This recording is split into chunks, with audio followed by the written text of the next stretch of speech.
If you've ever existed on an online space in regards to plus-size content creation, you would have heard the name Amberlynn Reid. Amberlynn Reid has been a topic of conversation for years. I personally found her in 2019 through a What I Eat in a Day video. I clicked on the video out of morbid curiosity. So, why did you click on this video? Hi, welcome, and apologies for the lack of videos. I've been spending my time riding out this YouTube fame, i.e., I have been a full-time college student, working multiple jobs, and I traveled through Europe this summer, in case you were wondering. You weren't. Anyways, thanks for being here. Back to Amberlynn Reid. She's a plus-size content creator who got her footing on YouTube in 2014 when she was documenting her weight loss journey. If you know Amberlynn Reid, you know that she has been on a slew of diets, including Weight Watchers, Jenny Craig, Octavia type of deal situation. The Doctor Now diet. She was been preparing for bariatric surgery. She was set to get bariatric surgery, then she backed out at the last minute. This woman has gone through diets the same way she has gone through girlfriends.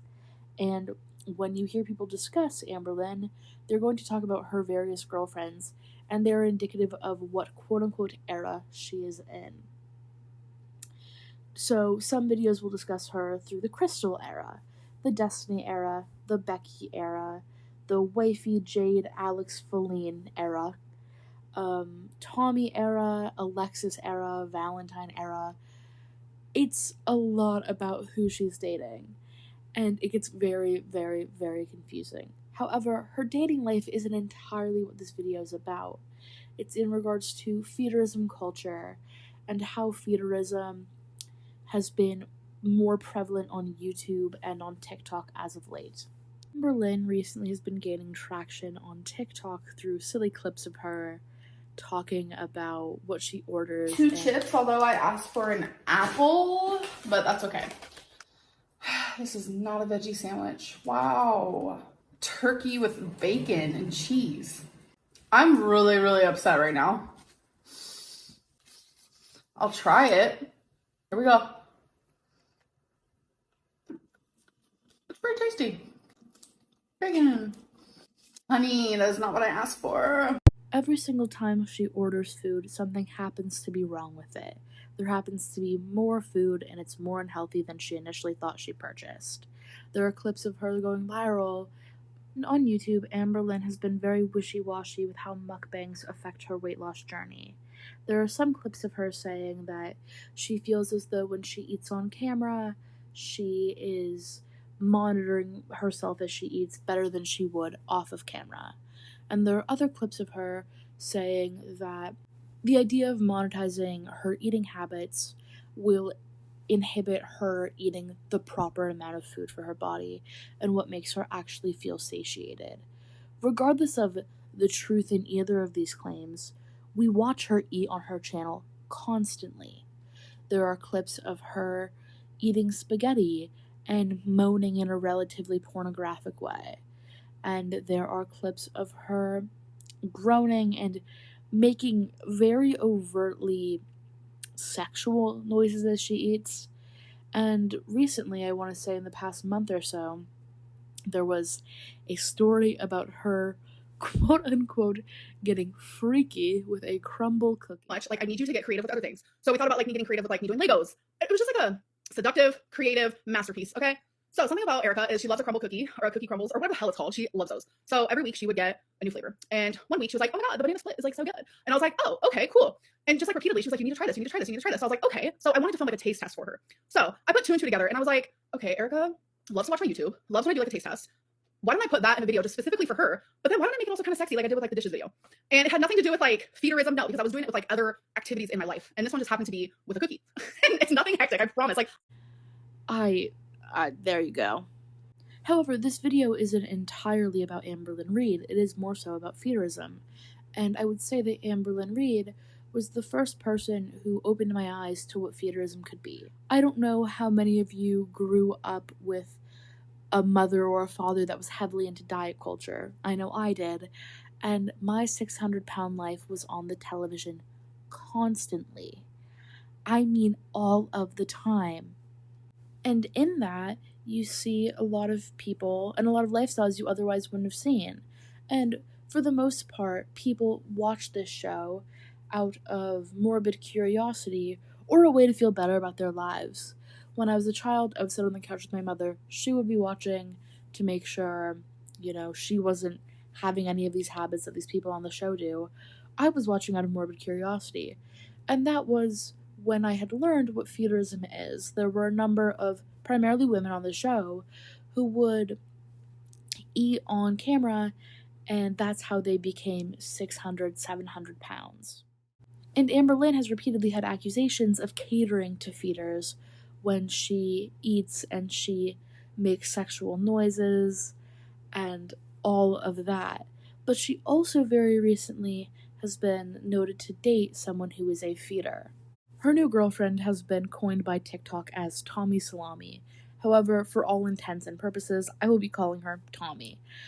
Tommy was dating a woman who was plus size. They happened to run a Feederism account together on a platform that I don't know and I don't wish to look at. And her partner happened to pass away in April of this year due to getting to a weight that was over 1,000 pounds. And it's important to note that there are multiple sects of fat fetishes, for lack of a better term. There are people who are into plus size women, or quote unquote BBWs, or there are people who are feeders and actively want to watch someone get heavier.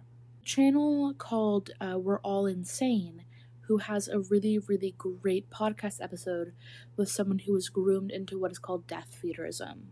Feederism can also be broken up into multiple sections.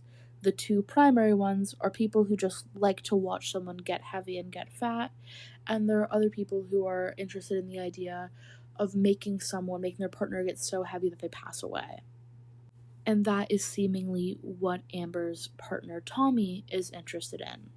You may be tapping your feet, begging for me to get to the point. However, if you're 6 minutes and 34 seconds into the video, you are more than likely already interested in the topic.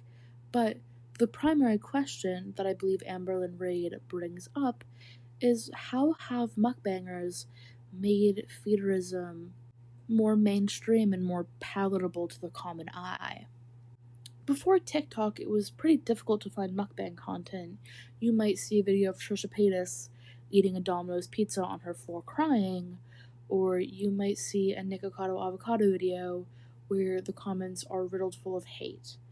However, when you go onto the glorious platform that is TikTok, you are going to see things that are vastly different.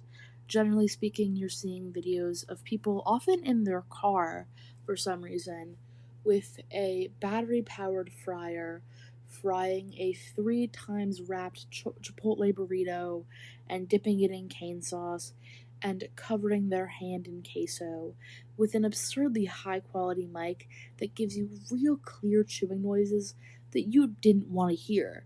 Or you see people, eating absurd amounts of seafood in a seafood boil. And again, what's really to be noted about these videos, and what I believe makes them cater to feederism content, is the noise. Hearing the slurping sound, or the drinking, or anything like that. And at this point, a new character has entered the picture. Around July of 2024, JellyBeanSweets rose in popularity. She was known for making mukbang videos and dancing around, and as of late, her content had taken a turn. Her videos were often of her eating fast food and, generally speaking, gorging herself. She would eat Taco Bell and cover her hands in various sauce. And the bulk of her content was also around eating the food as fast as possible. Videos like entire Taco Bell meal in 6 minutes, or entire box of donuts in 3 minutes.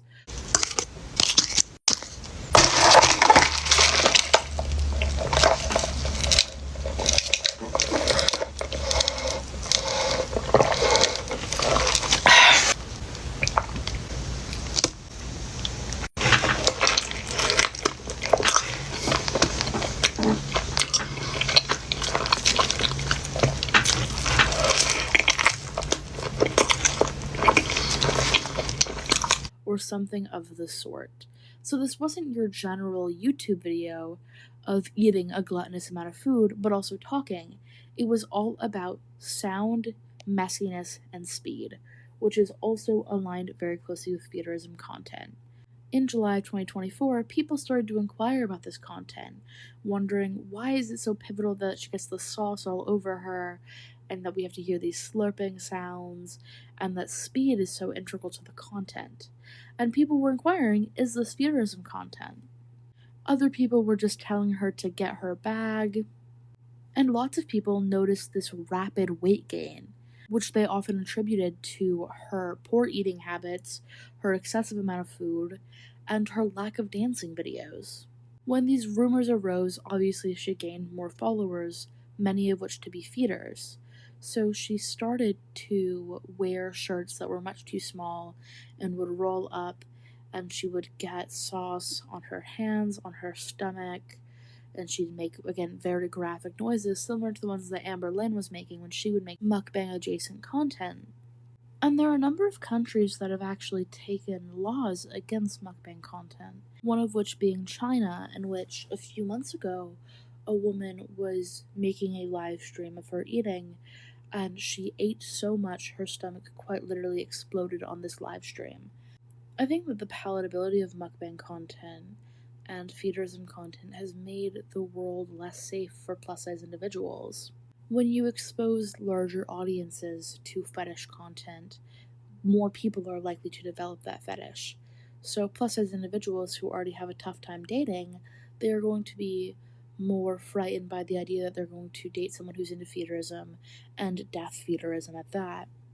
I also think that this sort of stuff pushes a quite scary rhetoric around food, and you also see right now that there's this dichotomy of content, which one of these days I'll make a video about it. You have pro-eating disorder content and feederism content, also body positive content, which in cases can jump into feederism content, and then you have gym bro content, which can talk about body positive. There's just this very large conversation about bodies, and I think that the feederism space expands that.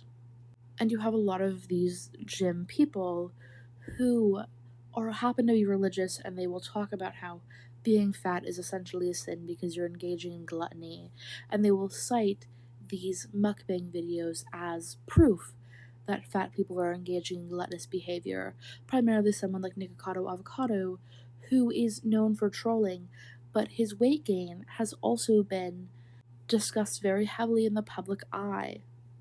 This is short, this is sweet, I didn't really have too much to say, but I'm glad you guys watched to the end. If you have any interest in Amberlynn Reid and the many lies and the many diets she's been on and all of her girlfriends and her love life lore, there is so much content about it.